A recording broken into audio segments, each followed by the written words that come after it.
लगती भी माशाल्लाह 25 साल की ओह, है। आज मेरी शुक्रिया। और शबनम की मुलाकात तकरीबन 12 25 साल साल बाद बाद हुई हुई, है। मैंने कहा शायद कहने लगे 25 साल बाद हुई। नहीं, नहीं, नहीं, नहीं 25 साल 12 साल बाद हुई है। और यकीन वाक़ई। कीजिए एक दिन भी आप आगे नहीं बढ़ी। खुदा ताला सेहत और जोबन और माशाल्लाह ऐसे जवानी को ही कायम रखे बिल्कुल। ये सलामत सर रहो। जी बात ये है कि शबनम इतनी प्यारी आवाज़ इस खित्ते में जहाँ रगी की गायकी को इतना पसंद नहीं किया जाता, इतनी मीठी आवाज़ को, मेरी बात को साफ समझिएगा, बुरा ना जी, जी, मानिएगा मेरी बात नहीं का, बिल्कुल मैं समझ रही हूँ डॉक्टर साहब। जगह बनाने में कितनी मुश्किल पेश आई। बहुत मुश्किल होती है और उस दौर में जब इतने-इतने बड़े नाम हों और क्या मैं बात है। समझती हूँ कि ये भी एक खुशनसीबी होती है, माँ-बाप की दुआएँ होती हैं, अपने उस्तादों की दुआएँ होती हैं, तो इंसान जाता है। इसलिए मैंने उनकी बात को बढ़ाया था कि ये दुआओं का बहुत अमल दखल है बहुत इसमें। ज़्यादा। और हमारे वालिदैन ने हमें बचपन में बताया कि अदब सबसे पहले अदब करना है। बेशक। वो चाहे कोई गरीब है, कोई अमीर है, ये मत देखना कि ये बहुत ठीक-ठाक है तो उसको उसका इसके लिए जो एक बहुत ज़्यादा है उसकी ज़्यादा मिसरा करना। एक याद रखिए कि अदब पहला करीना है मोहब्बत के करीनों में। वाह तो वाह। सर जिस मोहब्बत में अदब ही नहीं है तो वहाँ फिर तो वो वाज़ेह मोहब्बत लड़ाई क्या होती हुई? रहती है, वाक़ई बिल्कुल होती। या अच्छा शबनम, कोई उस्ताद थे आपके इब्तिदा में? जी, वालिद साहब मेरे जी जो थे बिल्कुल। वो ए मजीद के नाम से उन्होंने जी, जी। बहुत सारा काम किया फ़िल्म इंडस्ट्री में। तोफ़ैल फ़ारूक़ी साहब के साथ चंद चौदहवीं मुफ्त बार चूड़ियाँ, बहरूपिया, मैंने क्या जुर्म किया, माजिदी जट्टी। जब 8 साल की तो थी मैं, तो स्कूल के दरमियान कॉम्पिटिशन हुआ, उसमें मैंने फ़र्स्ट प्राइज़ लिया। अब्दुल अज़ीज़ साहब होते थे, पीटीवी पे प्रोग्राम करते थे रेशमा बच्चों का। उन्होंने उस प्रोग्राम को कवर किया तो कहते बेटा टीवी में आओगी? तो मैं सारी रात नहीं सोई कि मैं टेलीविज़न में नज़र आऊँगी। मैंने कहा जी हाँ। तो वो बच्चों का एक प्रोग्राम था, तो मेरे वालिद साहब ने बड़ा माइंड किया कि आप मेरी बेटी को टीवी में ले गए हो, मैंने तो इस काम में इज़्ज़त नहीं है, लोग ज आर्टिस्टों को, फ़नकारों को 1 मिनट में गेट कीपर भी कह देता वो मरासी जा रहे हैं, तो क्यों लेके गए हो? मैंने तो इस काम को छोड़ दिया है, इतना अरसा हुआ। ये मेरे वालिद साहब ने जब उस्ताद नज़र हुसैन साहब ने मुझे सुना था रेडियो पे, तो उन्होंने कहा कि आप इसको अगर मना करेंगे ना गाने से तो ये बीमार हो जाएगी। क्योंकि मैं इधर इकलौती बेटी थी, तो उन्होंने कहा कि ये बीमार हो जाएगी और इसको गाने से मना ना करें। और गाना तो बहुत अच्छी चीज़ है जी, तो अल्लाह ताला ने गिफ्ट दी है। जब अल्लाह ताला बेशक, ने गिफ्ट दिया है तो बेशक गॉड उसको आप गिफ्टेड क्यों है, तो छुपा रहे हैं? फ़ुरान नेमत क्यों करें? उसको बिल्कुल। इस्तेमाल करना चाहिए। वालिद साहब ने फिर घर से मुझे मौसीकी की जो इब्तदाई तालीम थी वो घर से मुझे मिली। और मेरे अल्लाह ताला पाक परवरदिगार मेरे वालिद साहब को करवट करवट जन्नत अता फ़रमाए।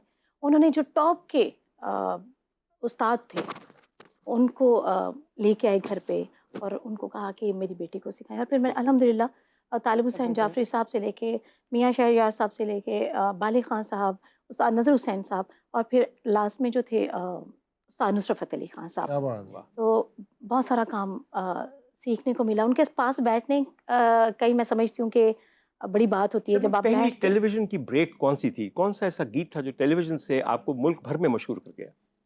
टेलीविज़न का तो नहीं था डॉक्टर साहब गीत, लेकिन टेलीविज़न पे मुझे 2 पीटीवी अवार्ड्स मेरे जी पास हैं बिल्कुल, बिल्कुल। अल्हम्दुलिल्लाह। और ये भी मेरे लिए बड़ी बात थी। अब बात हो रही थी कि रगी की आवाज़ को लेके उस दौर में जिसमें खुले आवाज़ चाहिए थे, स्क्रीन बड़ी में फैले और हीरोइन्स आपके सामने थी माशाल्लाह इतनी जवान-जवान। क्या बात है। हीरो चुक लेंदियां सो। हाँ जी, हाँ, हीरोइन चुक के बिल्कुल। लाई ਹੁੰਦੀਆਂ ਸਨ ਭੱਜਣ। हाँ जी हाँ जी, हीरो बेचारा लुक रहा ਹੁੰਦਾ ਸੀ ਮੈਨੂੰ ਚੁੱਕ ਲੈਂਦੇ ਸੀ। बल्कि घोड़े समेत चुक के लाई ਹੁੰਦੀਆਂ ਸਨ। ਉਸ नहीं बल्कि ਇਹਨੇ ਪੂਰਾ ਸੀਨ ਨਹੀਂ ਵੇਖਿਆ। ਇੱਕ ਪਾਸੇ ਹੀਰੋ ਰੱਖਿਆ ਸੀ, ਇੱਕ ਮੋਢੇ ਤੇ ਦੂਜੇ ਮੋਢੇ ਤੇ ਵਿਲਨ ਰੱਖਿਆ ਹੁੰਦਾ ਸੀ, ਸਮਝਦੇ ਹੋ? ਫਿਰ ਪਿੱਛੇ ਜਗ੍ਹਾ ਹੁੰਦੀ ਸੀ ਇੱਕ ਹੋਰ ਚੜ੍ਹਨ ਵਾਸਤੇ। अल्लाह ਬਿਸਮਿਲ੍ਲਾ। ਪਿੱਛੇ ਘੋੜਾ ਰੱਖਿਆ ਹੁੰਦਾ ਸੀ। ਉਦੋਂ ਹੀਰੋਆਂ ਦੇ ਇੱਥੇ ਹੁਣ ਤੇ ਅੱਜ ਕੱਲ ਹੀਰੋਆਂ ਦੇ 6 ਪੈਕ ਹੁੰਦੇ ਨੇ ਨਾ, ਉਦੋਂ ਹੀਰੋਆਂ ਦੇ ਹੁੰਦੇ ਸੀ। उस दौर में आप अपने आप को लेके चलना, मैं समझती हूँ कि ये अल्लाह ताला ने जब आपके लिए वो दुआओं के सदक़े में जब अल्लाह ताला ने आपको कोई मंजिल पे पहुँचाना होता है तो आपके लिए रास्ते अल्लाह ताला खुद बेशक खुद बनाते हैं। बनाता है। पीटीवी अवार्ड की तकरीब में उस्ताद नुसरत फ़तेह अली ख़ान साहब तशरीफ़ फरमा थे और मुझे जब उन्होंने सुना तो अहमद शाह साहब को उन्होंने कहा, हमारे बड़े अच्छे कंपोज़र हैं अहमद शाह साहब, उनको कहा कि शबनम को कहना कि ख़ान साहब बुला रहे हैं। ठीक है। मैंने कहा भाईजान वो ख़ान साहब तो कवाल है, उन्होंने मुझे क्या कहना है, मतलब मैं तो सिंपल गाती हूँ सादा। तो कहते हैं बेटे तुम बड़ी खुशनसीब हो, तुम्हें बुलाया उन्होंने, जाओ। मैं वालिदा साहिबा के साथ गई और मैं जब वहाँ पे पहुँची तो ख़ान साहब ने कहा भी तुमने वहाँ पे परफॉर्म अच्छा किया था, अच्छी गज़ल तुमने गाई थी, तो बेटा कुछ सुनाओ, कुछ और क्या क्या गाती हो। मैंने अपनी तरफ से कुछ मुश्किल चीज़ें उनको सुनाना शुरू की। अ, अब उन्होंने बाजा पकड़ लिया, बाजा पकड़ के तो कुछ देर गुनगुनाते रहे, फिर कहते हैं कहो। तो जब उन्होंने कहा ना कहो, तो वो बहुत मुश्किल चीज़ लगी। मैंने कहा खान साहब ये तो बहुत मुश्किल है, मैं तो इसको इतनी जल्दी नहीं कह सकती।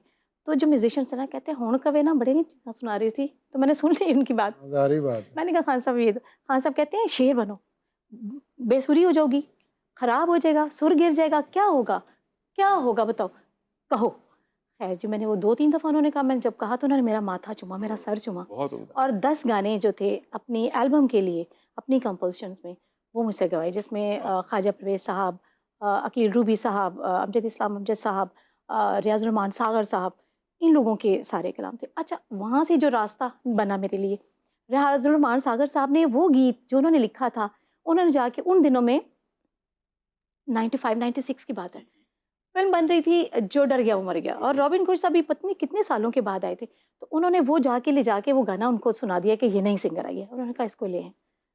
जब वो मुझे लेके गए, मैंने रिहर्सल की, वो गाना उन्होंने मुझे याद कराया। जब हम स्टूडियो पहुंचे तो इकबाल कश्मीरी साहब कहते हैं यार किसको उठा के ले आए हैं, बच्ची सी है, इसको आपको पता है अतीका उर्दू पे पिक्चराइज है।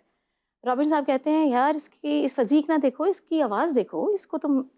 तो वो खैर नाराज़गी हो गई। खैर 3 गाने रॉबिन घोष साहब ने मेरे करके फिल्म छोड़ दी। उसको फिर 3-4 कंपोजर्स ने कंप्लीट किया। करवाया।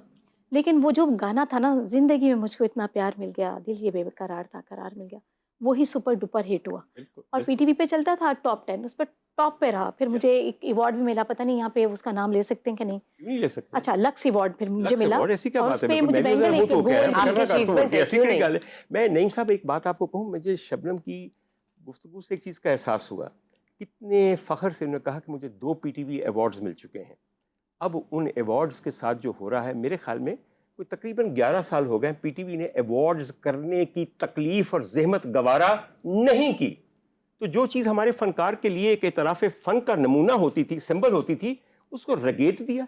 अब तो पीटीवी के जो हालात हैं, अब तो पीटीवी अवार्ड्स वापस करने का वक्त हो गया। वाह वाह हम्म। कि वाह। जि- वापस जिस वापस करने का नहीं, वापस मारने का हो वापस गया। मारने का वक्त हाँ, हो हाँ। गया। इवन अब तो मुझे एक दिन सैयद नूर साहब एक तकरीब में स्पीच कर रहे थे, तो उन्होंने कहा कि इस तरह एक कांसी का जो है ना वो टुकड़ा दे के प्राइड ऑफ परफॉर्मेंस उसका नाम रखा हुआ है। अगर उस फनकार की कोई रिस्पेक्ट नहीं है, उसकी जहाज की टिकट में डिस्काउंट नहीं है, वो हाँ। रेलवे की टिकट में डिस्काउंट नहीं है, किसी हॉस्पिटल में उसका प्रोटोकॉल नहीं है, और उसकी कोई वैसे perks ही अलग नहीं है। एक पहचान नहीं है, क्या तो उस फायदा? अवार्ड का हमें क्या क्या फायदा? तो फायदा? उन्होंने- बहुत आला बात की है, उन्होंने बहुत कहा कि ये तो अवार्ड वापस करने का दौर है, वो ये अवार्ड अवार्ड सिर्फ- लेने का दौर नहीं है। वो अवार्ड ना सिर्फ फनकार खारिज कर सकता फिर है। वाकई वो भी ना बहुत नीवे नहीं जानता, जरा थले हुए ना खुजली तो वो ਕਿਸੇ पहुंचता ਨੂੰ ही ਫੜਾਉਣਾ ਪੈਂਦਾ ਫੜੀ ਯਾਰ ਲੈ ਕੇ वाकई दौड़ किस्म जाता देना पैदा फिर सोचेंगे काम बिल्कुल होर की बाहर तौर। मैं सर इससे पहले कि हम अगली तरफ चलें, मैं एक दफ़ा फिर से लोगों को भी याद करवा दूं कि बब्बू राना को सबसे ज़्यादा जो टेलीविज़न पे पहचान मिली है वो मेरी नज़र में हस्बे हाल था। शुरू में याद कीजिए। जी हस्बे हाल मैंने जो किया, फिर उससे पहले हस्बे हाल से भी पहले नईम भाई का ही शो था मस्ती गेट ARY पे।